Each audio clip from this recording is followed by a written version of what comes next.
It's Friday, November 22nd. I'm Matt Harmon. Welcome to the Yahoo Fantasy Forecast presented by Toyota, the official automotive partner of the NFL. And it's just a hell of a day to talk ball. What a great thing to be able to do, to come on this podcast and talk ball with my good pal who's joining me as he always does here, Andy Behrens. Andy, what's going on, buddy? I expect you to have a full complement of Pokemon comparisons for your players today.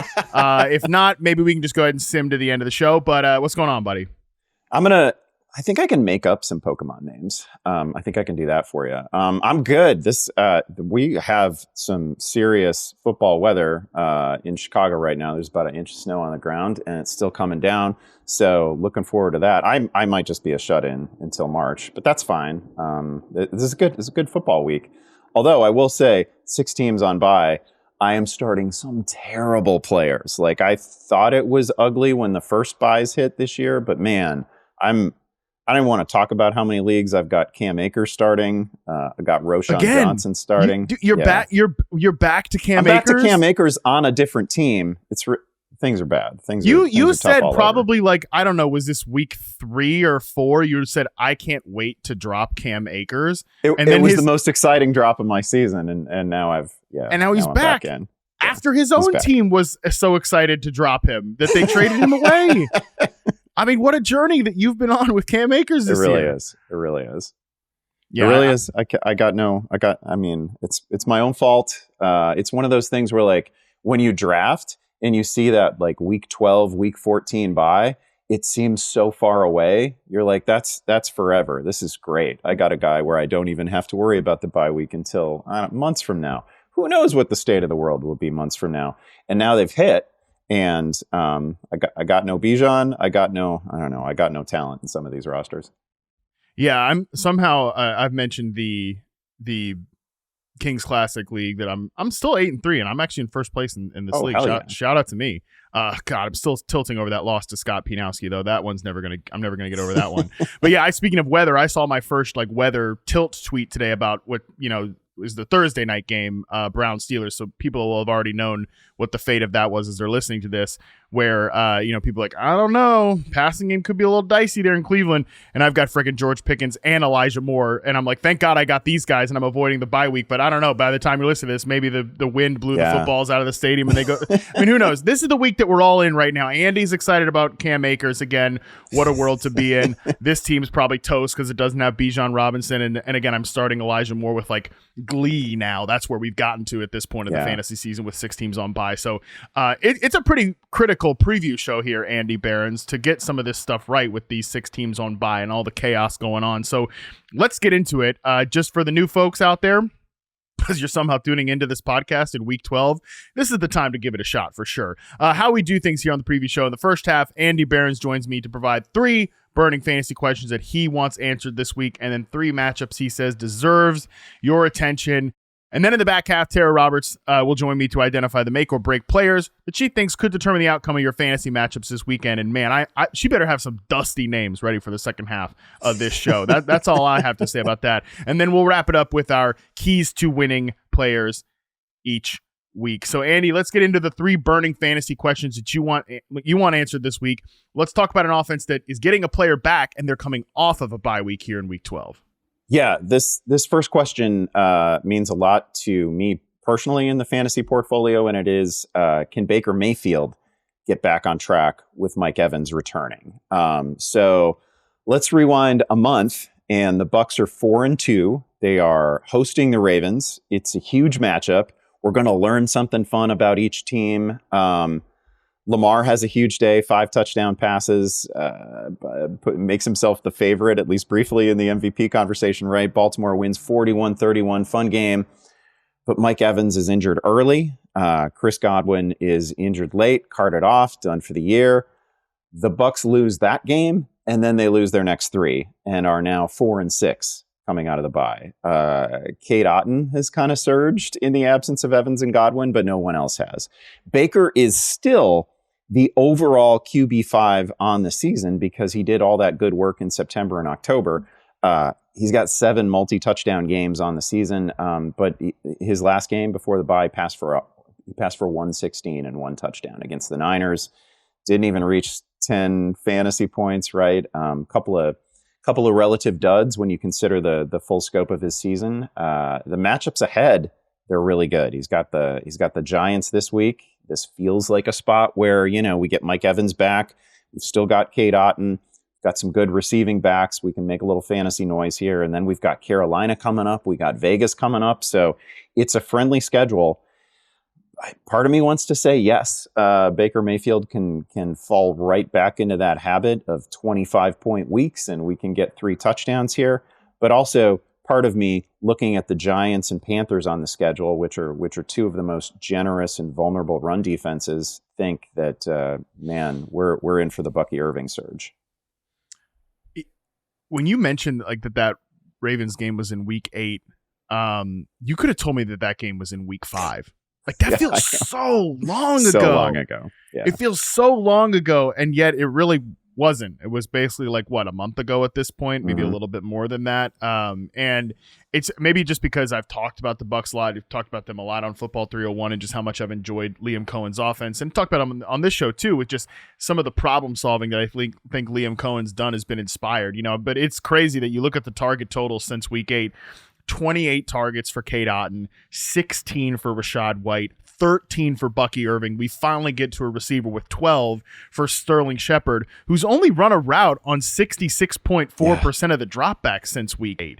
And I mean, we don't get to like Trey. Remember Jalen McMillan and Trey Palmer? Like, who's going to be the guy to step up there? Those dudes have 6 and 7 targets between the 2 of them. So not a lot of production there from the wideouts. I think Evans coming back here, like it can't be overstated, because I think not only is he obviously going to be his own individual output here, but just the way that you defend this Bucs offense.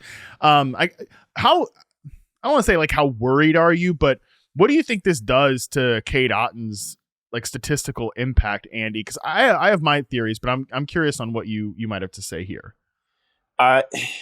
I actually think that he can complement Mike Evans really well when you consider where both of them are operating. It's not like Cade Otton, is functioning as some sort of X receiver. It's not like he's doing anything downfield. Like Cade Otton is generally sort of lurching 5 or 6 yards downfield, and he's getting stuff after the catch. I think they can both survive this, and part of this survive it. I mean, I think Mike Evans is obviously going to be great, assuming he's healthy, and I think Cade Otton still has volume, and I think there's now really some trust built up with Mayfield. So I think Otton's going to be just fine, and we still have all that. We still have. I mean, Chris Godwin was clearly playing at an All-Pro level, maybe his best season, certainly his best season in a long time. And we still have all that workload to distribute somewhere.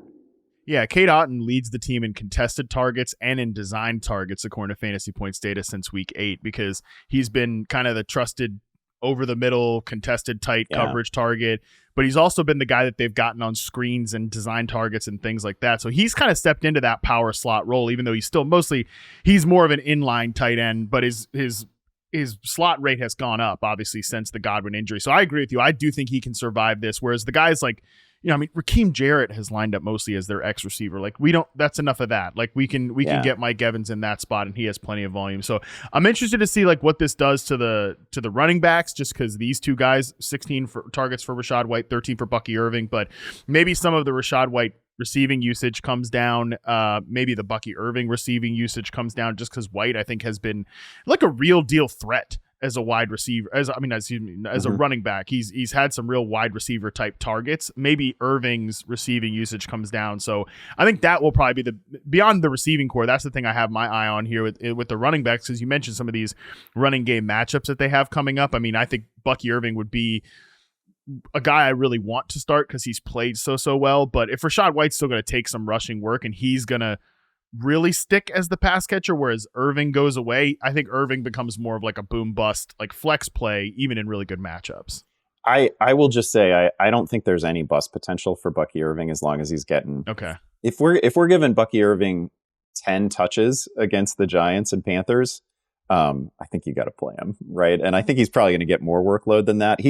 I know I've said it before. He's one of the biggest revelations to me this season. Yeah. I think he's silly. I can't even explain how he gets free in a lot of situations.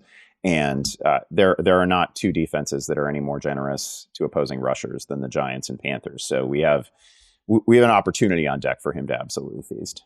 Yeah, it just Baker Mayfield's played really well this season. I don't think it's been like a fake fantasy season. I think he's Baker. He is what he is. But at the same time, like I think he's played really well and had a good grasp of the system. So getting back his number one perimeter receiver is a big deal. I'm glad that you highlighted this one first because I think there's a few ripple effects to some of these other players.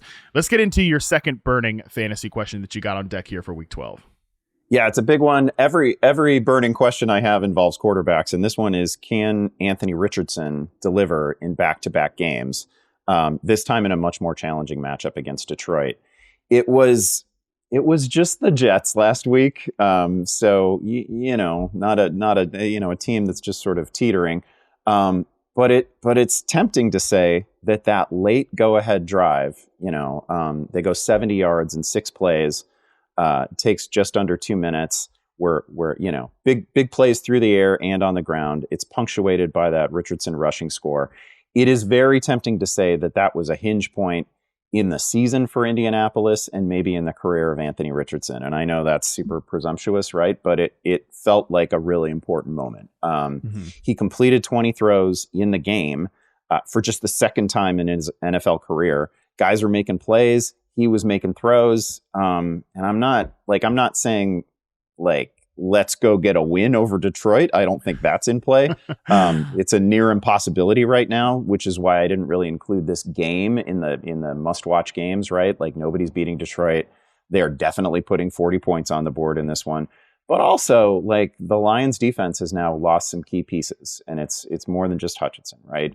If we can just get another like 200-yard game from Richardson, multiple touchdowns, even in a loss, then I'm feeling really good about him rest of season. But the range of outcomes for Anthony Richardson at this point, it's very wide. At the low end, it's like 10 for 25 with 130 yards, and they just absolutely get stomped in the same way that Jacksonville got stomped. I don't think that's going to happen, but that has actually been a very common fantasy line for Richardson this season. So again, huge range of outcomes here, and I'm pretty anxious to see if the way they close the game against the Jets is a real springboard or a real turning point for him.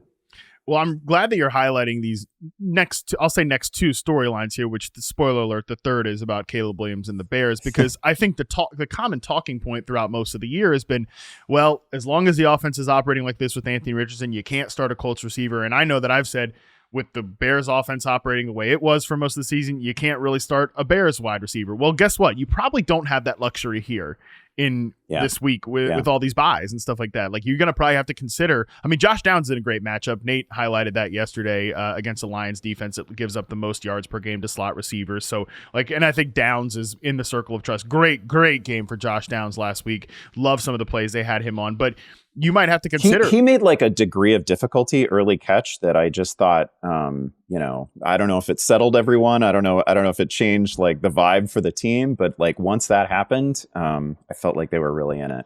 100%. Yeah. And you're right. That did feel like a settling moment. Like, okay, sometimes you just need to hit that one big play and be like, okay, we're capable of this, especially a guy like coming off of a benching like Anthony Richardson. And those guys have such a great connection, Downs and Richardson. I know it's been tough because there's just been so much discourse about Richardson and his inaccuracies, but I really don't, and I've made this point on the show before, I don't think it can be overstated that Downs and Richardson have just not, like, their healthy games do not really align with each other. Where, in the early part of the season, Downs is not playing. He doesn't really get fully unleashed until week 4, which is the game that Richardson gets hurt. And then like, oh yeah, Josh Downs is going off with Joe Flacco.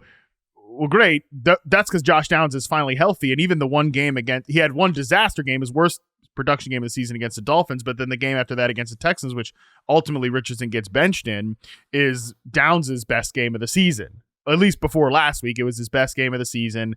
And I know people say, oh, blown coverage. Nobody's obviously watched that play, like on the All-22 angle. They just watched it on Red Zone, and there's nobody around Josh Downs. They think it was blown coverage. That was a route that Josh Downs won, and then two Texans guy ran into each other. Whatever. Old history at this point. But I don't think that can be overstated, because I do like your point about Downs being a settling presence for the offense. But the rest of these guys too, like, you might have to start a Michael Pittman in this game, even though it hasn't been pretty.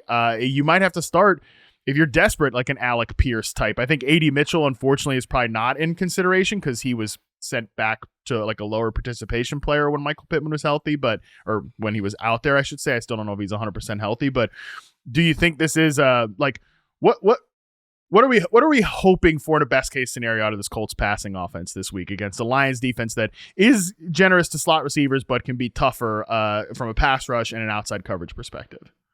Yeah, it's one of those scenarios where, like, again, the Lions are going to put up a number, so you're going to be throwing. So this is not a game where I can see any path to Anthony Richardson finishing it with, short of, they can't sustain drives. He's not going to finish this game with like 20 pass attempts. You're going to have to throw the ball 30 times against the Lions. The other thing about the Lions, man, not to get off subject, but they don't take their foot off the gas ever. Yeah. They just won a game 52-6 and they kicked a 54-yard field goal in the fourth quarter, right? Like they just go. So they're not going to stop. You're going to have to throw the ball. So, if we get 30, 35 pass attempts from Richardson, I'm not expecting 28 completions necessarily, but I do want to see the third 20 completion game of his career, and I want to see a decent passing total, and I want to see all the usual Anthony Richardson goodies when we get anywhere near the goal line. That's such a good point about the Lions. Honestly, it feels like the worse that you are, the harder they go. The harder they go to really embarrass. Like, oh, you're starting Mac Jones? We're going to smoke you. Oh, you're the Dallas They were totally in control of that game. They threw 3 touchdown passes in the second half. Amon-Ra St. Brown had a touchdown in the fourth quarter of a game that was long over. They're wild. They're like, they have that like Patriots 2007 vibe where we're just gonna keep going. Oh, what a beautiful thing. What a beautiful thing to watch the Detroit Lions offense. Let's stick in the NFC North and talk about an offense that has not been beautiful to watch for most of the year, but we're coming off a nicer moment for the Bears offense here. Let's get to this one. Nicer moment in a signature loss. Yeah, totally. That's how the Bears season is going. In a building crushing, morale destroying loss. Yes. This is pretty simple, and it's whether Caleb Williams can. I think we're feeling better after last week, even though it was a catastrophic loss. But the question is whether he can break the TD drought, because, man, again, last week, full of promise.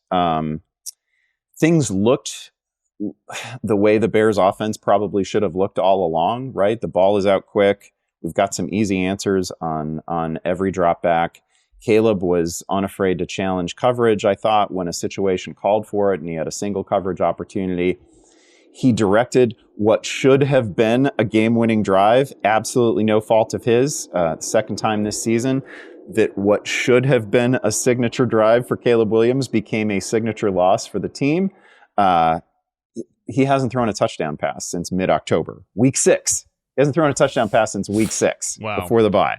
That was a really long time ago. So now we're like, I'm not making a comparison between these two players, but we're kind of in the Kenny Pickett zone, right? Where we're not throwing interceptions, and that's great. Like you can, you're a fan of the team, you can point to it and say, look, he hasn't thrown an interception in forever, but he also hasn't thrown a touchdown pass in forever. So like, I know I've made this point about Caleb before, and I thought he showed, some willingness to put the ball at risk in, when it was worth doing last week. I got no problem with Caleb Williams giving us a 2 interception game, particularly in a matchup with the Vikings, right? We know they're a super opportunistic defense. They're gonna pull the ball away from you. That's what they're trying to do. They also give up a lot of yards. They will give some things up and they will take some things away. So it's it's not going to bother me if we get 2 interceptions from Caleb Williams if I also get 2 touchdown passes. It is pretty wild that he's not thrown a touchdown or an interception since that Jaguars game. Like that's pretty crazy that he's objectively played poorly, and the offensive results have been disgusting since the bye last week, notwithstanding. But he hasn't thrown an interception, and I think that speaks to your overall point about that. It just has felt that he's been so cautious. And this last game, why it was such a breath of fresh air was that I didn't think he was playing cautious, but he also wasn't. It's been a weird, I don't know. It's hard to put into words exactly how he's played from the bye before last week, where it has felt overly cautious and yet overly reckless, like in a weird way of that he's just holding onto that ball forever, but then doesn't do anything with it. So ultimately he just gets sacked and just kills plays this way. Whereas last week it didn't feel like he was playing reckless, but it also didn't feel like he was playing cautious either, because it was just, all right, it's not there. Like, let's get out and run. And it's worth noting that Caleb Williams last week, 4.63 EPA on scrambles, which was the second highest of any quarterback. And the reason that he's second and not first is because Geno Smith is first, and he ran in the game-winning touchdown on a scramble. So, like, obviously EPA-wise, he's going to be a little bit higher, but it's still pretty close, 4.63 to 5.17 for Geno. So, like, that part of the offense can't be overstated. I think that's really important, and him just kind of moving the chains. The DJ Moore stuff, I'm sure you were happy to see him as like a actual let's get the ball in his hands and let him cook type of thing, because that's really the player I've always wanted DJ Moore to be. I still think that they could use Rome Odunze more at X receiver, and I think they could use DJ Moore as like a move around guy to kind of fully exploit that. But I don't know, maybe we see that here in Thomas Brown's second week on the job. They're not going to completely change the playbook, but they can do things like that where they're changing the way we're getting DJ Moore the ball and where they're lining some players up. But for the most part, they're still going to be working with the same playbook. So I don't know. This Vikings defense is a weird one, Andy, because I do kind of, and you mentioned it can be like a sometimes generous defense. And, despite that, they're still number one in EPA per play. It's actually a pretty decent gap between them and number two with Detroit. So they're a tough defense to go against, but I think they get painted as a decent matchup in fantasy because they can give up production and things like that. So I don't really know how to feel about the matchup versus the Bears offense, but a lot of stuff at play here. Yeah. I assume, another thing that we saw from the Bears last week that I would imagine will continue, although Minnesota is very good at defending this, is run pass balance, right? Like the running game was really good, really effective. They married the running game and the passing game really well. Also, another thing that Caleb has, every time I hear Caleb speak this week, he talks about how much quicker the actual play is coming in, right? And how much more time he felt he had this past week, which, young player, everything is being asked of you. Give him as much time as possible. Like if that was a serious hang up under Shane Waldron and we can shave 5 seconds, 8 seconds off of, give Caleb that much more time back in the huddle, that much more time to process, it's a huge deal. So, especially against this defense that is going to bring heat, is gonna they're gonna cause problems for a rookie quarterback, and they're gonna confuse you. Again, I can live with some turnovers. I just want to see, and there were again hints of it last week. Give Rome Odunze chances to make plays, like real chances to make plays. Contested catch opportunities. There just hadn't been a lot of them since the bye. Like when Caleb misses, I know I talked about this before, but when he misses so far afield. And I just feel like that's him playing so hyper conservatively. And somebody got in his head about never, ever turning the ball over. And it's been hard to marry some of the games that he has played over the last month to the player that we saw collegiately. Yeah, totally agree. And I hope he takes some chances in this one because Stephon Gilmore and Shaquille Griffin can be got like on the outside there. That's where you're hunting big plays. So like I said, it doesn't feel great to start a Bears receiver, but I think DJ Moore is in the mix, and I do think Rome Odunze is also in the mix. I mean, he's been the guy they've been trying to get the football to more and more from a first read target perspective. So hopefully we can see another big signature game from Odunze. And just last note on this game, you mentioned him earlier. Roschon Johnson still only 10% rostered in Yahoo leagues, and as of the time we're taping this, DeAndre Swift has missed practice, and I think Johnson is one of those. Oh, the starter misses, like he becomes a pretty instant like fantasy starter. Yeah, also saw double-digit targets a week ago. They love him at the goal line. He's not a do-it-all back, but he's one of those guys who he knows what he doesn't have in his bag, right? And he plays to his strengths. So I think he has a chance at a really good game. All right, let's take a break. When we come back, we'll talk through the 3 matchups that Andy says deserve your attention right after this. All right, we're back. Let's get into the 3 matchups that Andy says deserve your attention. As the arbiter of attention, Andy Behrens is the one who gets to decide this. Let's start off with an NFC West matchup. Cardinals at Seahawks, Andy. Dude, the NFC West is a mess. Okay, and this game's going to go a long way to deciding it potentially. Yeah, no, the NFC West is fun. Arizona leads the division at 6-4. That snuck up on us, right? Everyone else in the division is 5-5. And they all have weeks where you're like, oh man, that's a great team. And they all have weeks where you're like, that is a garbage team. The Seahawks are coming off a dramatic win that kept them in the chase, right? They could be 4-6 if Geno doesn't lead that scoring drive last week. Defensively, Arizona is a totally different team from what they were early in the season, right? Like they were a defense that we were picking on early, and now they've really tightened up. That team, they've won 4 straight games. They have held their last 2 opponents to single-digit point totals. And there's another game in there where they only gave up 15. Good offenses have generally put up numbers against Seattle. The Lions certainly did. The Bills certainly did. The Rams did. We don't have many difficult sit-start decisions here. You obviously are firing up James Conner. You're firing up McBride, Kyler, Marvin Harrison Jr. Certainly in a week with 6 teams on bye. The Seahawks receivers are super interesting. We didn't see, we talked about it before in the recap pod, but big week from JSN last week with DK Metcalf in the mix was a deal, right? JSN operating maybe at a different level of the field, but still super effective. So we're playing those two.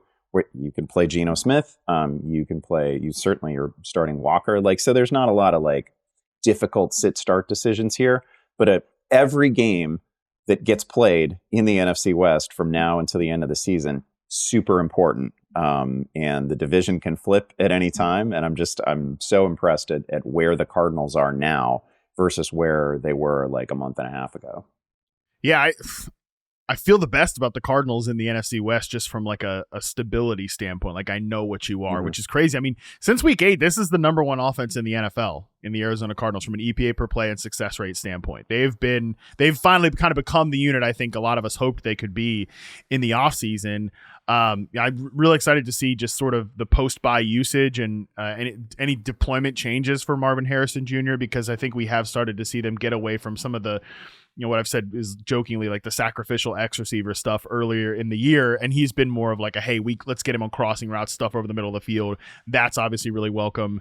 And you can definitely get the Seattle Seahawks cornerbacks. I think they've started to I like some of the wrinkles they showed post-buy on defense last week, but you can still get them from an outside receiver production standpoint. Obviously, Juwan Jennings was really productive against them last week, so that's good to see for Harrison. And yeah, I'm with you. This is not really is there a sleeper in this matchup or something like that? But there's I think a lot of things to learn. The JSN usage is that sticky.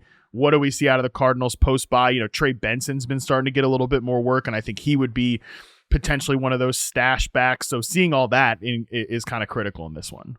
I think Trey Benson is actually a really good name to talk about. I was just on Chris Harris's podcast, and we talked about we both had pretty not too enthusiastic ranks on Trey Benson.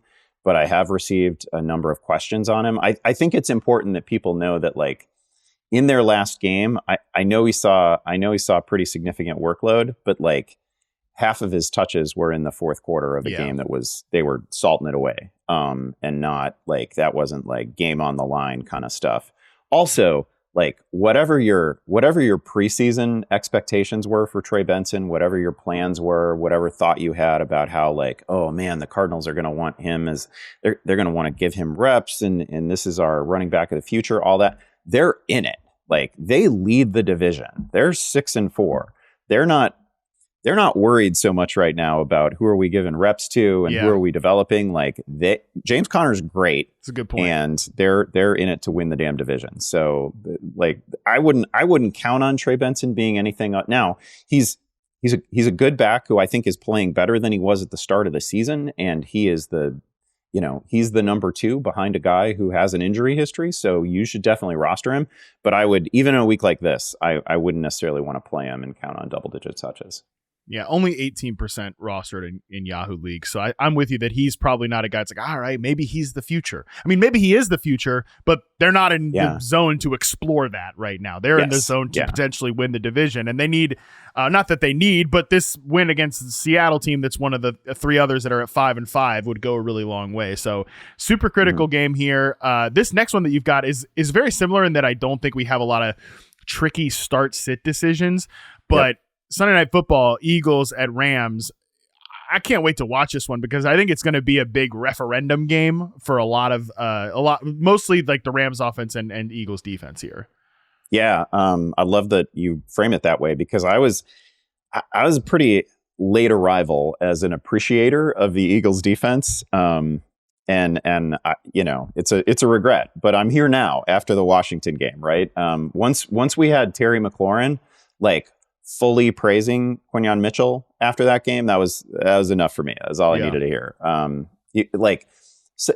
You could look at their previous like 5 or 6 games and you could be like, well, who are they really playing? Like it starts with, okay, we beat up Deshaun Watson and we, took advantage of some matchups against some less than stellar quarterbacks. But man, that game, they gave Washington all kinds of problems last week and they kept Terry McLaurin completely silent. So obviously Mitchell, DeJean, like that's working. Philadelphia allows just 6.1 yards per attempt. That's the lowest in the league. But the Rams are different from Washington, right? They are not like a one-man show in the receiving room. They give you 2 huge unsolvable problems. Plus they have like a genius level quarterback who has seen absolutely everything. And every week makes 4 or 5 just absolutely incredible throws. The total in this game, 48.5, and Philly is only a slight favorite. So like the books certainly expect the Rams to put up numbers in this one. I just feel like there's also there's like a styles make fights sort of element to this game that I'm looking forward to. We've talked about this before. Philadelphia has been weirdly reliant on big plays and like big spectacular plays. And it's working. Jalen Hurts has thrown 12 touchdown passes, and 6 of them have covered 20 or more yards. And that's not what we get from the Rams generally, right? Stafford only 3 of 13 touchdown passes or 20 plus yards. They can be a little bit more methodical. This is just a really fun matchup. As you say, we don't have a lot of open questions about who to start. The Rams, one of the best attributes of the Rams as a team is that we know exactly where the ball is going to go. It doesn't go to a lot of weird places, and it's concentrated with absolutely stellar playmakers, and Philly can be the same way. Yeah, and it's this Rams offense and just, what they do. I mean, both on plays with motion, Cooper Kupp has 26 targets. Puka Nacua has 26 targets since week 8. They both have 18 catches. Puka's been more downfield. His average depth of target is significantly higher than Cooper Kupp's. And those plays have been so fun to watch. And that's where it's like this Eagles defense is such a tough unit, but it's got like all the guys on it they're all really good, but they're all really young. I mean, Kobe Dean is a second-year player. He's had a nice little stretch here. Obviously, Quinyon Mitchell, who you highlighted, Cooper DeJean, Iowa legend. He's the guy that I think is going to like have a spotlight on him in this game because he's mostly been a slot corner, and Cooper Kupp is like a pure slot receiver at this point. And Kupp is just such a tough cover, right? Because he does all these option routes, and him and Stafford are just kind of freelancing at times out there. But he's also like, nobody reads coverage, I think, at the receiver position almost better than Cooper Kupp because he's talked about this. He plays the receiver position like a quarterback through the eyes of a quarterback, which is why him and Stafford have this very, very unique chemistry. So can a guy like Cooper DeJean, can he handle that? Because he's a good player, but he's a rookie. Can a guy like Quinyon Mitchell, if Puka Nacua is moving all over the damn field, is he even going to really be in those ISO coverage situations where a guy like McLaurin, there's not as much movement there with him? So I don't know. That's why I think it's such a big referendum game. At the same time, though, Andy, I've talked about this a lot. Stafford has really struggled under pressure this year, and how is Jalen Carter not just going to rough up the boys up front for LA and send Stafford into a tailspin? So I don't know. I could see this game being a really high scoring affair. I could also see this game being weirdly like 17-14. One of the things that I can't get out of my head is something that Nate Tice had mentioned weeks ago, which is, and then you look into it, and my God, it's crazy. Like there haven't been that many games where Puka Nacua, Cooper Kupp, and Matthew Stafford are all like fully operational at the same time. But when we get those games, it's an all-time passing offense. Just like in terms of EPA per dropback, they perform at a level that very few passing offenses do. And so I just think it's not that the Rams don't have some other nice players that can slot in when one of those guys is injured, but man, they've been crazy good when all these guys are healthy. And Stafford a week ago did not have a problem under pressure when being harassed. So I couldn't look forward to this game much more. Like I really think this week ends on just a bunch of just banger games, and this is one of them. Yeah, and just worth noting with Kyren Williams in the run game, I mean, he's had a slow fantasy performance over the last 3 weeks. It's pretty simply just because he has not scored a touchdown. Now, they don't have to give him the massive touch loads when Puka and Cooper Kupp are healthy. He's had 15 carries in back-to-back games, but the last 3 weeks he's still played 99, 93, and 81% of the snaps. And I think there's really no reason maybe he's not on the elite tier of fantasy running backs, but if this guy gets into the end zone 2 times in any given game, like you would be 0% surprised. So I wouldn't worry too much about Kyren Williams. Yeah, no, it's a good point. And it's funny how often I've heard people complain about him and I don't even feel like he's that touchdown dependent. Like he's still seeing a bunch of volume, right? Yeah. This isn't somebody who's only getting 8 or 9 touches a game and you need him to score a touchdown. Like he's still seeing volume. You're still getting point totals that you can win with when he's not in the end zone. And maybe it's just relative to expectations. And, he spent the first part of this season and the final weeks of last season just living in the end zone. So you're a little bit disappointed, but it hasn't been bad. And it certainly wouldn't be a surprise in any given week if he scores twice. Andy, if I was a better podcast host, and I'm not a better podcast host, I would have beautifully just let you take me on that transition that you were teeing me up for. You said this week ends in a couple of bangers and be like, well, the next game that the week does end with that is a total banger is Monday Night Football, Ravens at Chargers, which is your third game here. So while I shrivel into self-doubt about my poor performance at this job, why don't you tell the people about this game here? This game is so damn good. Baltimore is the league's top offense in terms of yardage. They're second in scoring. The Chargers have the top scoring defense in the league. They give up just 14.5 points per game. This Chargers D it's good in all areas. They're among the best against the run, among the best against the pass, among the leaders in sacks. They force takeaways. The offense never gives away the football, right? Justin Herbert has thrown 13 touchdown passes, only 1 interception. He's playing the most efficient ball basically of his career. We've discussed several times the breakdowns that you see each week from Baltimore's defense against the pass. It certainly feels like this is a week in which Herbert and Ladd McConkey can exploit an occasionally vulnerable defense. We got a revenge game narrative here for Greg Roman, for J.K. Dobbins, for Gus Edwards. We got double Harbaughs in this one. Let's go. A lot of connective tissue. This game is really fun. The one other thing that I'll bring up that I just noticed today, just going down a rabbit hole.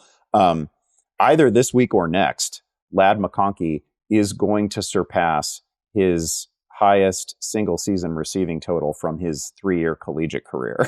That guy's been, and not to say that I'm not saying he was underutilized at Georgia because they won national titles, right? Yeah. But my God, talk about somebody who was ready for the NFL. Well, no, but it is a good point, to look back at Ladd McConkey's, college profile, because that was something that people talked about, right? Oh, well, the production is not really there.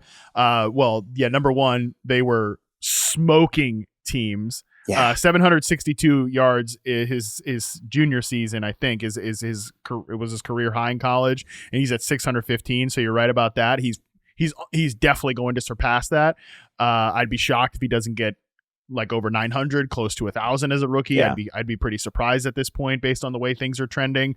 And also that team was just feeding Brock Bowers like the designed stuff that you look at Brock Bowers in the NFL. I mean, he's pretty damn good. You want to give him the ball in a lot of those ways. So I mean, that's a really good point. I think it's a good lesson about sometimes the collegiate production profiles lie to you. Also, he dealt with injuries in college and he has dealt with injuries in the NFL. That's like one thing to keep an eye on. But I thinking about this game and looking over it, Ravens are a 3-point road favorite in LA. I think the Chargers are very live to win this game because they're good in multiple phases. And you mentioned the Ravens defense and some of the generous tendencies of their pass defense. We talked about this with Pittsburgh, Andy, and why they didn't really smash this Baltimore matchup that so many teams have. And it's because they don't really take advantage of that intermediate middle of the field. Well, the two best Chargers pass catchers are their slot receiver who gets open at will and Will Dissly. Like they're primed to eat in that area and take advantage of that, especially Roquan Smith, who hasn't been a good player in coverage this year. Anyways, he's dealing with the hamstring injury. Talked about that in the healthcare.gov segment last week or on yesterday's podcast with Nate Tice. Like why are they not? They're very live to win this game because I think they can beat up on their defense. And I don't know. And obviously Baltimore can beat a tough matchup defensively, but it is worth noting that this Chargers defense is very good too. And I don't know, Andy, when I look at the Chargers defense, I'm struggling to map what the Bengals did last week to the Chargers onto the Ravens, just because they're two very, very different offenses and how they approach things and also personnel wise. Yeah, and in case there's any doubt whatsoever about the Chargers defense, like generally speaking, when a defense is good at all the stuff, they're not, they're not frauds. And they have been generally speaking good at all the stuff this year. They stop your run, they stop your pass, just really, really good. But of course, Baltimore is a different animal. This is just going to be really fun. Like I feel like there's a chance that the week might end producing both the QB1 and the QB2 for the week. But I don't know. I talk myself into scenarios all the time that don't come to pass, but I have a difficult time imagining this not being, kind of an all you can eat fantasy situation. Yeah. And in that's kind of the analysis here is that definitely there's a chance that, the Ravens defense from a rushing perspective is still really good, and maybe that slows things down for LA. Obviously the Chargers defense on the other side has been really good, so potentially they can maybe snuff out the Ravens offense, similar to what we saw. Like there were so many plays last week with Lamar where he's scrambling, and typically in other weeks it's just he throws that downfield and there's Isaiah Likely on the sideline, or Zay Flowers is loose in the secondary, and that just didn't really happen because Pittsburgh's a really good defense. The Chargers are a really good defense, so I don't know. Yeah. There are scenarios where this could be lower scoring, but I think just with everything, the matchups here, I mean, the way Ladd McConkey and Will Dissly match up against this Ravens defense, and obviously the potency of the Ravens offense, I'm with you that whether it worked, like regardless of results, I think the right process is to try to get all the kids in the pool here in this game. Yeah, absolutely. I also think that it can just be the sort of national coming out game for McConkey, who's been great, and it's if he didn't already have one last week, like 2 in a row here. Yeah. It's kind of been under recognized a little bit. Love it. Well, never under recognized is the great work of Andy Behrens. Andy, appreciate you for doing this, buddy. You will be back on Sunday after all the dust settles, and you're not even gonna. You just highlighted these 2 great games. You're not even gonna be on the pod to talk about them. Obviously, one's on Monday, one's on Sunday night. He's real broke. He's real broke up about it. I greatly prefer to talk about these things when I don't have to know anything about it. When I could just speculate. That's what I love. Hey, then nobody speculates better. Nobody's better at the reckless speculation than one Andy Behrens. Again, appreciate the hell out of you, Andy. You'll be back on Sunday. We'll both be back on Sunday. But after the break, Tera Roberts joins me to share her make or break players for this week right after this. Joining us now, as she always does here on the weekly preview, it is the one and only Tera Roberts. Tera, what's going on?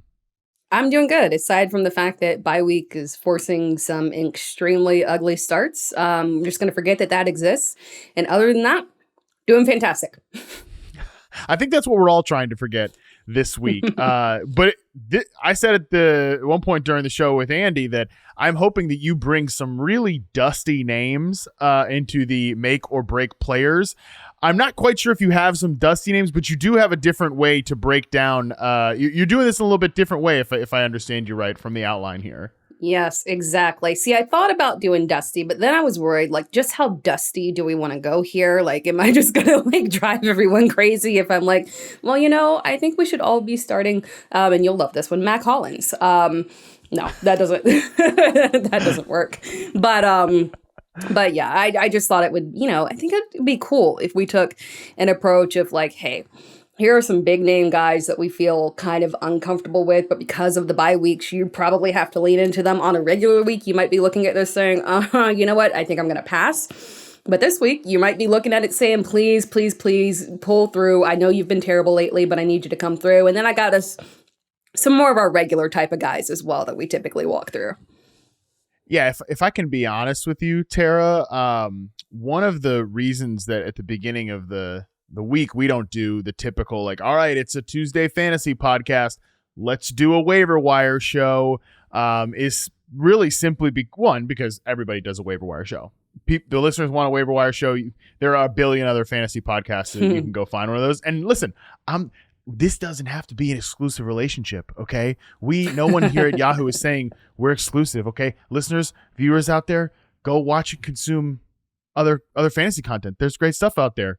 You're not cheating on us. We're not taking it personal. So you can go find a waiver wire show. There's a billion out there. The other thing is, I don't really want to sit there on a Tuesday and talk about the worst players in the NFL for the most part. Like, I don't want to sit here and have to talk about the dregs of the league, like the most irrelevant players. And I'm glad that you have not necessarily been like, all right, Matt, let's talk through 100 Alec Pierce's or Darius Slayton's here on the Week 12 slate, even though people will probably be considering starting those players. But like you said, you've broken things into two separate categories here. The first one is the big names with big problems. The other one is some potential bye week boom. So let's go to your first player here, who I'm assuming goes into the big names with big problems, and that is one Aaron Jones.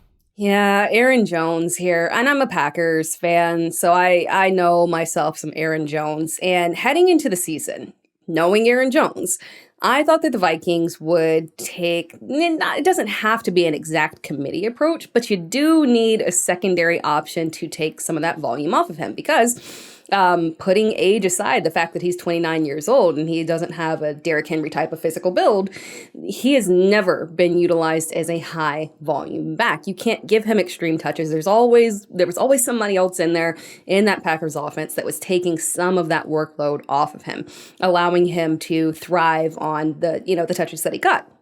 So the way that they were utilizing him earlier in the season with such heavy volume as the clear RB1, with Ty Chandler having zero existence in the offense was just very peculiar to me. It didn't make a lot of sense. It worked, right? From a fantasy perspective, we felt super confident with him, but it feels to me like the wear and tear of the season. He's been banged up, dealing with injuries. He hasn't missed any games, but he's been picking up little nicks here and there. And then on top of that, just the workload that he's had up to this point, it exceeds. Like, if he continued on this pace right here, it would be the highest carries that he has had in his entire career, which does not make a lot of sense to do a 29-year-old running back that has been in the league for a while.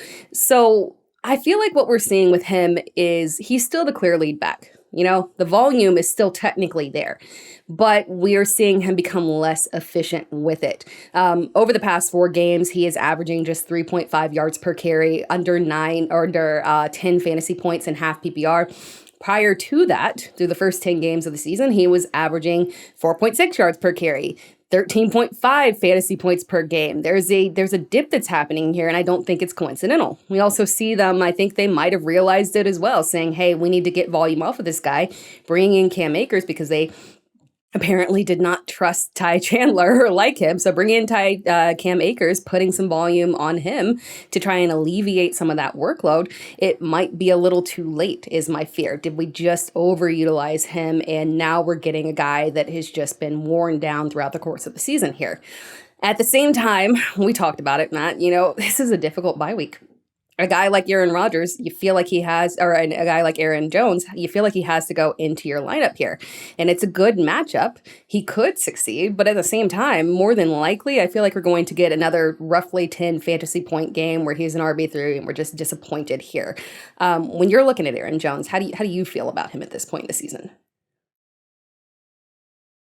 Yeah, I love a lot of your points there where it's so difficult because at the beginning of the year, you do feel like, you don't want to wear this guy down. But those running plays were so damn effective and efficient for this Vikings offense. So I get why they leaned into it. I'm assuming that the Cam Akers thing is mostly just to take grinder carries away from Aaron Jones. Like, yeah, we want the best of Aaron Jones. Maybe not, we don't want all of Aaron Jones, but we want the best of him. So these up the middle carries, maybe short yardage situations, maybe some 1st and 10 carries, maybe those start to go to Cam Akers just to alleviate some of the wear and tear on Aaron Jones' body. But I will say, if I have Aaron Jones on a fantasy team, which I don't have too much Aaron Jones this year, he just wasn't like a proactive target for me. Which, hey, at the beginning of the year, I was like, damn, I think I missed out on that one. I would feel okay about him going into this matchup just because, as you mentioned, it's a pretty good spot against the Bears defense that what I keep coming back to is how the Cardinals attacked them a few weeks ago, really getting perimeter runs. That, to me, does seem like the Aaron Jones area. That's where you'd want to get him. So I do feel like he's still generally in the starting range as a fantasy running back this week. Yeah, I think so too. And Cam Akers is not a threat in terms of volume. I mean, the touches that Jones is getting, they're still fairly solid. It's not as if he's being reduced down to another running back that we'll talk about in a little bit, to a very detrimental level to where you can't trust him. So it's there. It's just a matter of whether or not his body can handle it and utilize those touches and take advantage of a defense like Chicago's run defense. Yeah, Aaron Jones is still consensus running back 15 in our Yahoo weekly rankings, which feels about right. Probably coming down from maybe what looked like a potential RB1 ceiling, but in this bye week hell, you're probably still going to end up starting him. Let's actually go to that running back before we talk about the wide receiver that you had here. Let's talk about Tony Pollard, because I agree with you. We're gonna do this again, Tara, where I have Tony Pollard on one of my good fantasy teams, and I'm feeling a little conflicted about the Pollard stuff heading into this week. I don't know that I have any better options, but I'm waffling here with him and a few other options. I'm ready to attack that. I took my fair share of Tony Pollard questions on my live a couple nights ago, so let's roll with it. Tony Pollard. If any of you have, this is not the first time that Tony Pollard has been addressed by me in on a podcast or in an article here. And when we're looking at him, I was pleasantly surprised in terms of how he has looked this season, in contrast to Aaron Jones, where we've got him and he is, struggling with efficiency. We can see a clear downtick in production for him. I don't see any issue with Tony Pollard. And while his volume has been extremely strong, it doesn't seem to be wearing him down in any way, shape, or form. That has apparently not stopped Tennessee from saying we need to slow down the volume on this guy. Pollard was a respectable RB 22 weeks 1 through 9, and a good chunk of that was without Tajay Spears, as he was kind of dealing with injuries off and on there, averaging 13.5 fantasy points. You felt comfortable with him. He did offer you RB1 upside, and the fact that he was putting up those points within the context of the Tennessee offense, while RB 22 might not seem very flashy, considering the situation that he was in, he was doing extremely well. He was handling a heavy workload, 7th in total carries, a solid yards per carry as well. The volume, he was dealing with it very well. Unfortunately, over the past couple of weeks, we've had Tajay Spears come back and be active. And, the Titans kind of tipped their hand in saying they wanted to reduce some of that aggressive workload that they had on Tony Pollard. And they did that. He has had 9 carries in each of the past 2 games, a significant decline here. So where we're looking at a guy like Aaron Jones and saying his volume has ticked down a tiny bit, and they're clearly using Cam Akers to take away some of that hefty workload, like you were saying, it's still a very usable amount. They're not taking him down below 10 consistently and backing off of him to a point where there's not enough volume for him to succeed. This level of volume does not allow Tony Pollard to have fantasy relevancy at all, unfortunately, especially in the way that it's being split to where it's not as if you can turn to him for receiving upside and PPR. it's just kind of a complete disaster. He hasn't reached double-digit fantasy points in each of the past 2 games either. At the same time, and I can feel like I can say this, pretty confidently, while I would start Aaron Jones, if Tajay Spears was active this week, I could not start Tony Pollard. I couldn't do it unless I was in a deep league, and I had to do it. That said, we got Tajay Spears in concussion protocol. When the podcast comes out, things might be a little bit different here, but it doesn't seem like he's trending in the right direction. So I might be jumping back on and saying, okay, despite the fact that we've been seeing such a terrible usage of him, if Tajay Spears is out, theoretically, we should get Pollard back into a very usable volume again. Right. That's kind of the key here, because if you're going to be playing on an offense that, is Will Levis has looked better. But still, the Titans are one of the worst teams in the NFL. They'd be picking top 3 in the draft if the season ended today. You're going to play on a team like that as a running back. You need to own all of the work. Tony Pollard has, and those are the moments where he was really kind of crushing it as a fantasy back. Now, at this point, that volume kind of cutting down. They're just really makes the margin for error tough here. I can't get a read on this matchup with Houston. For less so because of just like their run game versus their run defense, any of that stuff. But Tara, to me, the thing is, do you come out of Monday Night Football feeling like that Texans offense is all the way fine? Because I don't, and I think this is key for Tony Pollard, because obviously we want the Titans and Texans game to be pretty close if he's going to remain, he doesn't like get game scripted out or anything, or we're getting into sort of the PPR scam zone with his rushing work or anything like that. If we probably want this game to be pretty close, and I do feel like the Titans defense, is a pretty tough one to go against. They put a lot on you from an interior pass rush perspective, which is a lot of what Houston struggled with this year. So that's sort of what's almost leaning me a little bit more towards Pollard being maybe not a running back 2, but maybe a flex worthy candidate, is if this game is close, if there is no Tajay Spears. I think that's what you're sort of looking for if you're a Tony Pollard backer this week.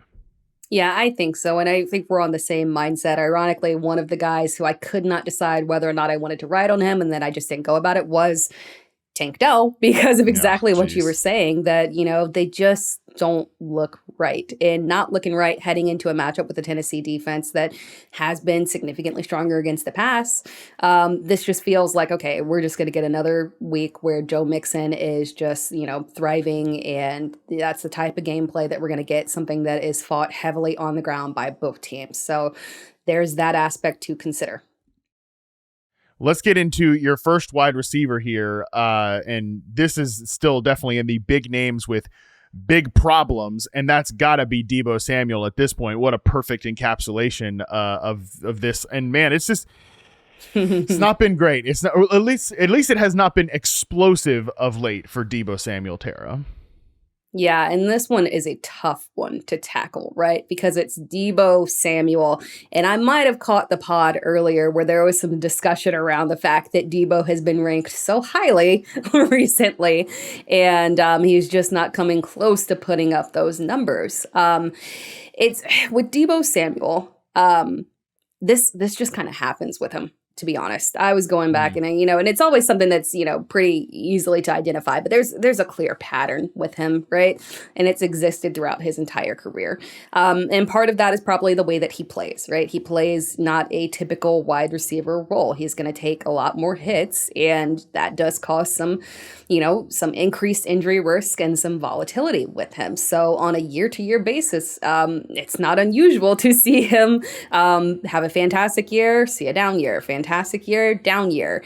I go back to 2022 when he had that terrible season, and he came out and said specifically, look, I was out of shape. I was not myself. I will not do that again. And hey, props for self-awareness for coming out and saying, like, I'm not going to be that way this year. And to his credit, he did. He had a fine 2023 season. When I'm looking at Deebo, he just doesn't look right. Injuries probably play a role in it. But, other than that, just he does not look like this is a highly effective year for him, unfortunately. And you want to say it's Deebo Samuel, right? He can turn things around.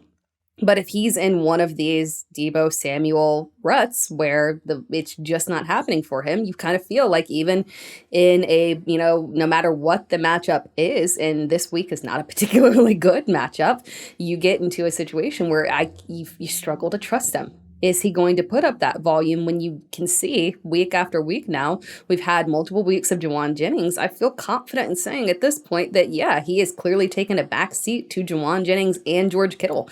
So he's sitting there competing for third in targets. He's dealing with, being banged up. He's not being productive with the touches that he gets, because it's not even, if you look at his rushing stats, he's getting similar touches previously. He's just not being very effective with them. The touchdowns aren't there. The man has 2 total touchdowns this year. It's a major problem. Then you look at the matchup against a Green Bay defense that has typically been stronger against the pass. It's a good opportunity maybe if they increase his utilization on the ground, but can we really trust that's going to happen here? He's a player that I'm looking at, and despite the bye week issues, I'm bumping him down into that flex play where I'm looking at him twice and like, I don't know about this, buddy. Yeah, I mean, he's behind Juwan Jennings like pretty much industry wide at this point. That one's pretty easy. Kittle says he's going to play in this game. You mentioned the rushing stats are there from like a usage perspective, but yeah, it's the effectiveness, and I think you could kind of say the same thing with CMC as a rusher and receiver. It just feels like this offense doesn't have the teeth that it used to, and I think a lot of that is because all their superstar players have dealt with injuries or just haven't been available for large stretches of the season. It's like, yeah, the Juwan Jennings stuff is still really efficient. Pearsall's in the mix a little bit. Purdy's scrambling has been great, but Purdy's dealing with an injury too. Mm-hmm. I mean, that's a whole nother part of this as well. Like, are they just going to try to run the ball like a bunch against the Packers defense that you typically, like when the Niners have smacked around the Packers, that's what they've done. They've just put the ball in the hands of their running backs over and over and over again and established it on them. And shoot, like, that might be the way to do it this week if you're dealing with the banged up Purdy and a bunch of wide receivers and pass catchers in general that you can't quite trust. I think the only guy right now that you could trust is Jennings, and even he makes me a little bit nervous just because of the Purdy stuff this week. So it just feels like a little bit of a reckoning altogether with this 49ers pass game. But shoot, Tara, the hard part about like talking about this with Debo, like I'm just looking at where he's ranked, which even might be a little too high in terms of like our Yahoo consensus rankings. He's around guys like Jaden Reed, Devontae Smith, Calvin Ridley, and I feel like all of those guys have the exact same extreme boom or bust case right now. Yeah. It's again, bye week, pushing those guys. You have to make those difficult choices here.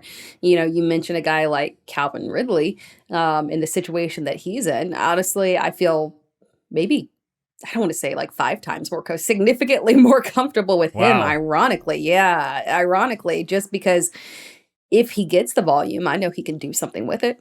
If the targets reach him, then I feel confident that he can take advantage of it and give us that, 2 touchdown upside in performance. I have zero confidence at this point that Debo can do that.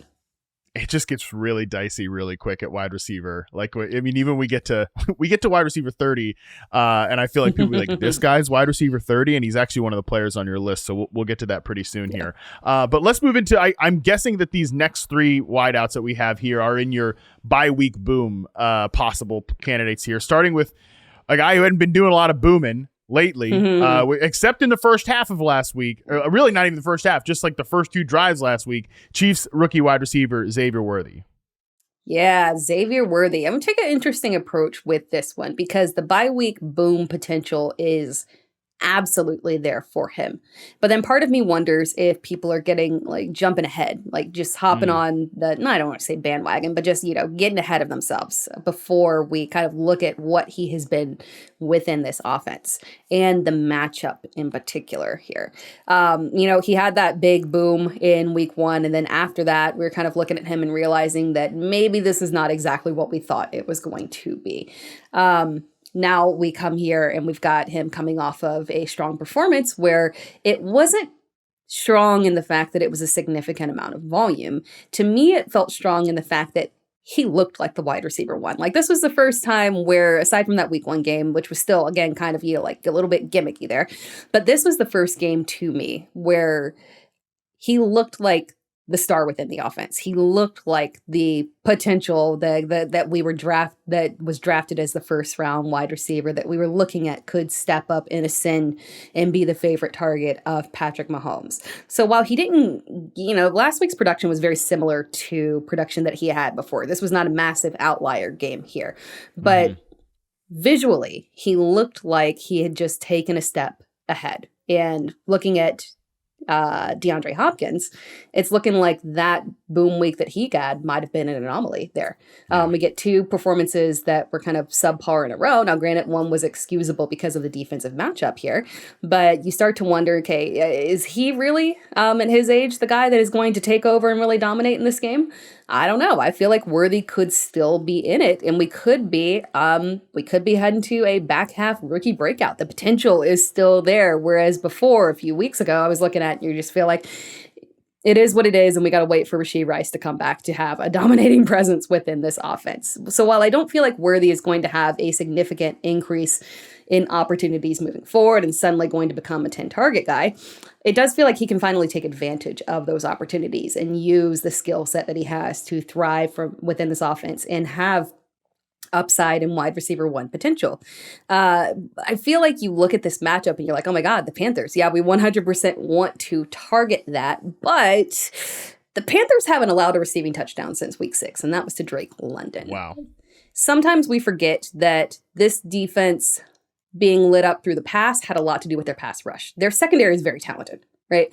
So them coming together as the season progresses and getting back on track does make a lot of sense. They're still being lit up on the ground. Comparatively, they've allowed the 11th fewest fantasy points to opposing wide receivers and the most fantasy points to opposing running backs. If I am Andy Reid, a brilliant head coach, and I'm looking at this, am I really going to try and push the volume and have Patrick Mahomes just airing it out? No, probably not.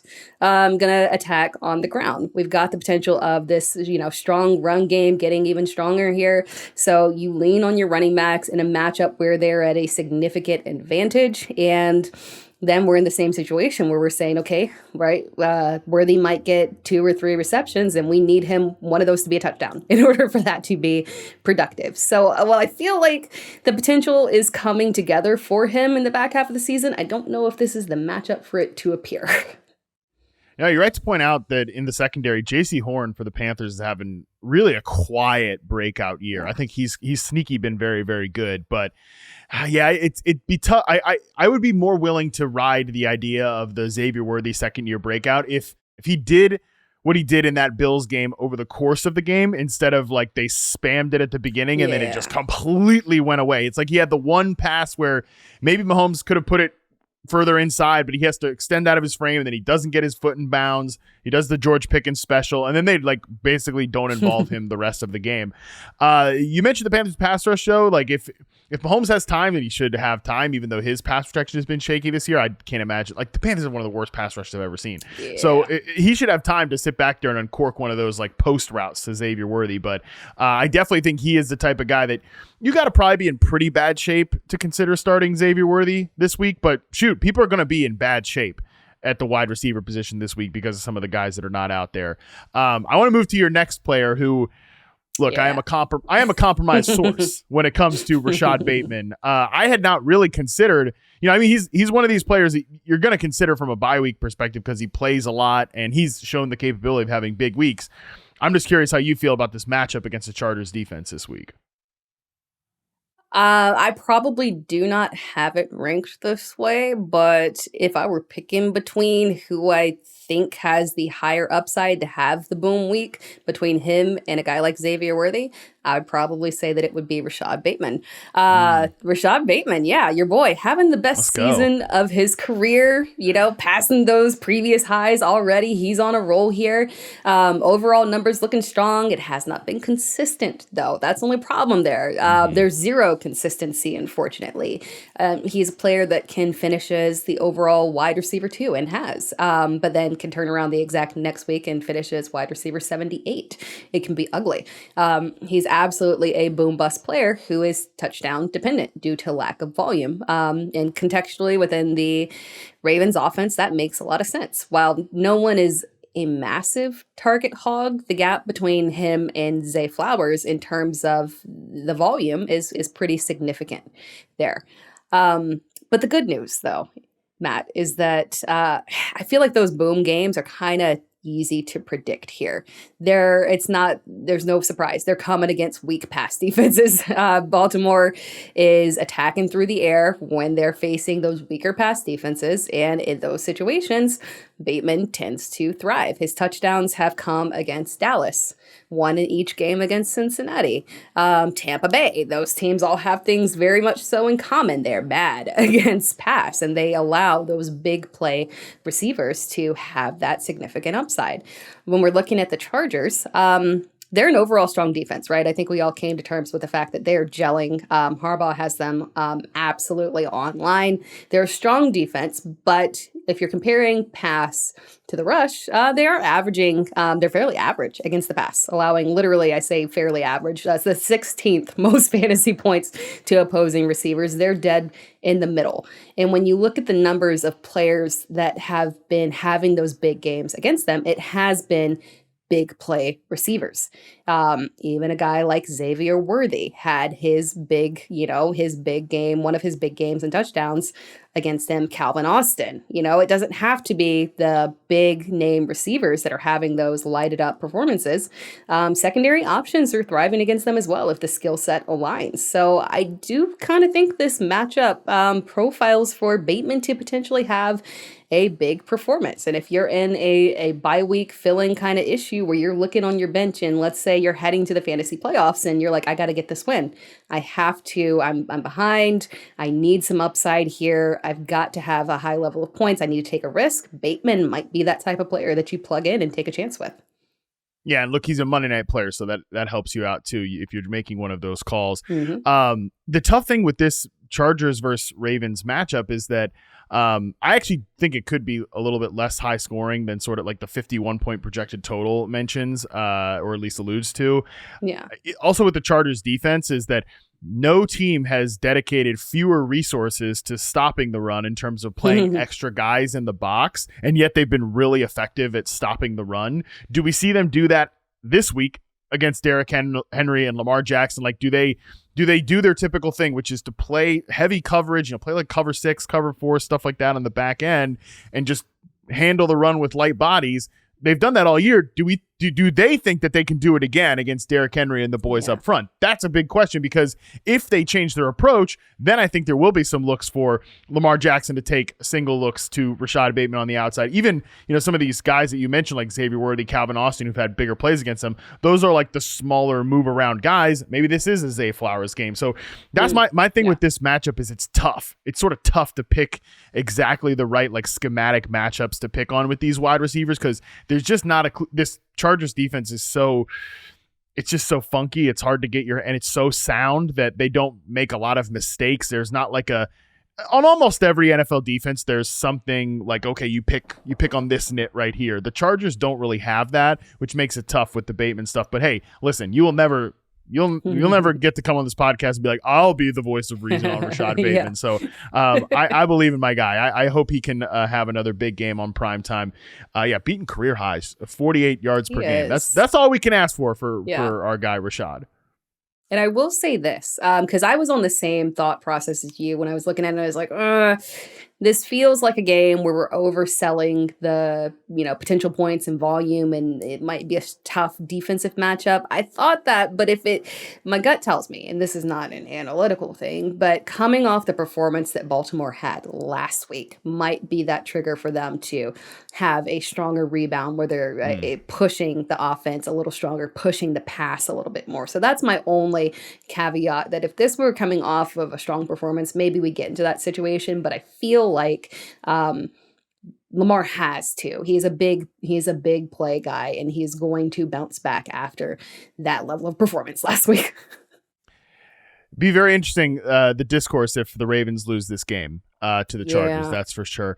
All right. I mentioned there's like a weird player ranked as wide receiver 30 in the Yahoo consensus rankings, and he's on your list. Final player we're going to talk about here in the make or break section, and he is also a participant in this Ravens-Chargers matchup. Yeah, so hopefully we get this big hit here and everyone goes off, so I can be right. Quentin Johnston, who I'm excited to see him up and rank that high because it's been such a weird season, right? We've had to contend with, the fact that, yes, he's blatantly had a lot of busted coverage things where his production comes off of plays where he is just flat out wide open. At the same time, considering what he came off of last year, he has been absolutely fantastic. From a guy that we thought was arguably the worst receiver in the league to someone who actually has fantasy upside, where we consider flexing him. Highly impressive that Harbaugh has been able to take him to that level there. It's interesting. Leaning into him feels uncomfortable because the volume has been there, but even then it's inconsistent. Sometimes he's unable to take advantage of it. Like last week, he had 8 targets. Fantastic. He only caught 2 of them. And watching it just felt kind of weird where it was, hey, these are situations where you should have, pass might not have been perfect, but you should have found a way to get that. Despite that, he did deliver another solid fantasy performance, but it felt kind of fluky again. He's very touchdown reliant in a situation where now we're looking at this matchup and saying, oh my gosh, we've got a touchdown reliant player, a big play opportunity in a matchup against a struggling Baltimore secondary. This could be a situation where we've got the perfect combination. We've got Justin Herbert ranked as a top 5 quarterback in a good matchup. We've got that high point total that we talked about. And now maybe is he airing it out downfield against this Baltimore defense to Quentin Johnston and we get some kind of weird, massive boom 2 touchdown performance from him? It is within the realm of possibility. So this is another one where I'm looking at him like it's either going to be a bust situation or provide league winning upside where he gives you a top 10 performance. I don't feel like it's anywhere in the middle. It's one or the other with him this week. I 100% agree because I kind of feel like that's who he is as a player. I feel like people are like, oh man, people thought Quentin Johnston was cooked. It was over. Why is he playing so well this year? It's like, number one, you probably didn't watch the film last year, and you're definitely not watching it this year because he still makes a lot of the same mistakes that he made last year. Like, I mean, that Bengals game is a great example. He still can't track the ball over his head, and he still can't win tight coverage catches, just like he couldn't last year, just like people were ripping on him. But now he gets more targets than just that. They try to work him over the middle. They try to get him on these runway routes and things like that. So it's been nice, honestly, to see a guy who was, I just think, completely set up to fail by his usage last year, get deployed in a way that makes more sense. And they're ripping him on these shot plays and some of these big overs and things like that. It's exactly what you'd expect. Like, this is the way you should use a guy like Quentin Johnston, even if I think they could probably use like one more wide receiver who's maybe a true X, and then they can move Johnston around and even maximize him further. But yeah, over the last 3 weeks, he's run around on 83.7% of the dropbacks, which is just under Ladd McConkey for the team high. 15 targets, 8 catches in that span. That sounds about right. I agree with you. He's either going to be, it's funny, like ranking him wide receiver 30, there's no shot he's going to finish as wide receiver 30. Yeah, exactly. He's either going to finish as 60 or 12 or something like that. So I think if you can understand that, and look, the reality is, yes, he has had a lot of his big plays on busted coverages and mixed communications and things like that. Well, the Ravens been doing that all season long. There's been a lot of communication errors on the back end. It's not really that the coverage is poor on the perimeter. It's really just that they've had issues passing things off in zone coverage. So you get one of these plays where Quentin Johnston's streaking downfield and, he just gets forgotten about, or somebody's trying to crash down on a Ladd McConkey dig route or an out route, and they're working him more on a post, or somebody's trying to come down on a Will Dissly play or something like that. Quentin Johnston can get free and get home. So I do think he's either going to have 20 yards receiving or 100. So yeah, it's like if you can tolerate that volatility, he makes for a fine bye week fill-in. Yeah, just set your expectations realistically, because you're right. It's a guy that is more so finally being used in a way that actually benefits him. So shout out to Jim Harbaugh. And with that, let's get to our final segment here on the weekly preview show. Let's toss it to our keys to winning, presented by Toyota, the official automotive partner of the NFL. And our keys to winning this week, it's got to be picking that right player for your flex spot, because like we have said all week long, there are a ton of bye weeks. There are a ton of missing players this week. Running backs, wide receivers, it gets pretty dicey pretty quick. So, Tara, let's pick some players that the people can get something out of their flex position with here in this bye week hell. You start us off. Give us your first player. Hear me out. Some people might consider this a very boring pick because the only thing exciting about the Patriots offense has been Drake May. But do not underestimate what Rhamondre Stevenson can bring to your fantasy lineup this week. The Dolphins have been typically better to attack on the ground than through the air, and while it has been a while, we actually have already seen this matchup a month ago. Rhamondre had 12 carries, 89 yards, and a touchdown, and that was back when the Patriots were inexplicably flirting with making Antonio Gibson a larger part of the run game. They have abandoned that dream, and Rhamondre Stevenson is dominating in the touches over the past month, as he should. I expect another high-touch game for him and more touches in this matchup where he already had that level of thriving. Yeah, he can capitalize on that in a good matchup and give us a potential top 10 finish here. I love it, and as I've said many times over the course of this season, I have a suspicious amount of Rhamondre Stevenson teams, so I'm counting on you to be right this week, Tera. I'll go throw out Courtland Sutton here for this one. My keys to winning player this week is Courtland Sutton, Denver Broncos wide receiver. Sutton is like a top 15 wide receiver this week with all of the wide receivers on bye. If you have Courtland Sutton on your team, you better be starting him, and I'm thinking you should be feeling pretty good about it. We've talked about Bo Nix all week long. He's just playing good football right now. He's executing the offense. It's a well-designed offense, and he's not making mistakes. But despite all of Bo Nix's good statistical games of late, despite the fact that he's leading the NFL in passes of 20-plus yards, which is a crazy stat, he's really only bringing one guy with him from a fantasy perspective, and that's Courtland Sutton, because this guy is dominating the volume in Denver. Since Week 8, Sutton is the only Denver Broncos player to run a route on more than 60% of Bo Nix's dropbacks. That is nuts. The fact that everybody else is in a rotation except Courtland Sutton, and like I said, he's dominating volume, 29% target share, 46% air yard share. He's entrenched as that X receiver, and I honestly think he's always been a good fit for Sean Payton's offense at that X receiver position. Now he's got a quarterback who has substantial overlap with his skills beyond just those like tight coverage receptions. Great matchup ahead for both Bo Nix and Courtland Sutton. I mean, the Raiders are 28th in dropback success rate allowed. Like I said, I think that Courtland Sutton should be a top 15 locked-in receiver this week. Tera, Courtland Sutton, must-start player. Rhamondre Stevenson, must-start running back. What a time to be alive. Absolutely. You know, I love myself some Bo Nix. The upside is high this week, so I completely agree. Oh, the upside is absolutely high. The upside is high for this podcast, but that's going to do it for today's show. Just a quick programming note for Thanksgiving week before I throw it to Tera to let you all know what she's working on that you got to check out heading into week 12.